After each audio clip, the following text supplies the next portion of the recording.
तो दोस्तों, Elon Musk की टेस्ला आखिरकार भारत आ रही है। लेकिन क्या यह सिर्फ एक व्यापारिक विस्तार है या इसके पीछे कोई बड़ी रणनीति छुपी हुई है? हाल ही में टेस्ला ने भारत में बड़े पैमाने पर नौकरियों की भर्तियां निकाली हैं, जिससे यह चर्चा और तेज हो गई है। 2021 में एलन मस्क ने भारत के टैक्स सिस्टम को दुनिया में सबसे महंगा बताया था, लेकिन अब तस्वीर तेजी से बदल रही है। भारत में अब तक इंपोर्टेड गाड़ियों पर 70 से 100% तक का टैक्स लगाया जाता था, जिससे टेस्ला जैसी कारें आम भारतीय उपभोक्ताओं के लिए महंगी हो जाती थीं।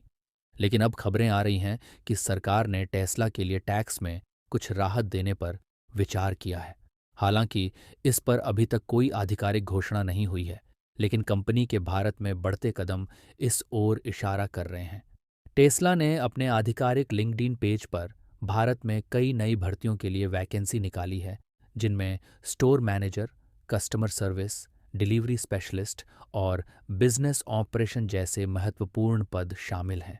सबसे दिलचस्प बात यह है कि इन नौकरियों के लिए प्रमुख स्थान मुंबई और दिल्ली को चुना गया है, जिससे यह संकेत मिलता है कि टेस्ला जल्द ही भारत में अपनी सेवाएं शुरू कर सकती है। कुछ महीने पहले प्रधानमंत्री नरेंद्र मोदी और एलन मस्क की मुलाकात हुई थी। इसके बाद से ही टेस्ला की भारत में एंट्री की चर्चा तेज हो गई।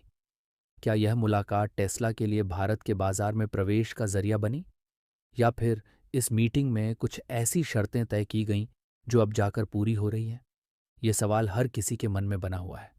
भारत सरकार ने 2030 तक इलेक्ट्रिक वाहनों को बड़े स्तर पर अपनाने का लक्ष्य रखा है, लेकिन भारत में इलेक्ट्रिक कारों की ऊंची कीमतें आम ग्राहकों के लिए एक बड़ी चुनौती बनी हुई हैं। टेस्ला की एंट्री से न केवल बाजार में प्रतिस्पर्धा बढ़ेगी, बल्कि भारतीय उपभोक्ताओं को बेहतर टेक्नोलॉजी और किफ़ायती कीमत पर ईवी विकल्प भी मिल सकते हैं। मीडिया रिपोर्ट्स के अनुसार टेस्ला अपने पहले शोरूम के लिए मुंबई और दिल्ली में जगह तलाश रही है।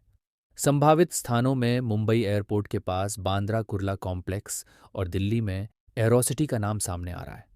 अगर यह सच होता है तो जल्द ही भारत में टेस्ला के शोरूम की ओपनिंग हो सकती है, जिससे भारतीय ग्राहकों को टेस्ला कारों का सीधा अनुभव लेने का मौका मिलेगा। अगर टेस्ला को भारत में टैक्स छूट दी जाती है तो यह भारतीय कार निर्माताओं के लिए एक बड़ी चुनौती हो सकती है, लेकिन दूसरी ओर यह भारत में ईवी सेक्टर को तेजी से बढ़ावा दे सकता है और हजारों नई नौकरियों के अवसर पैदा कर सकता है।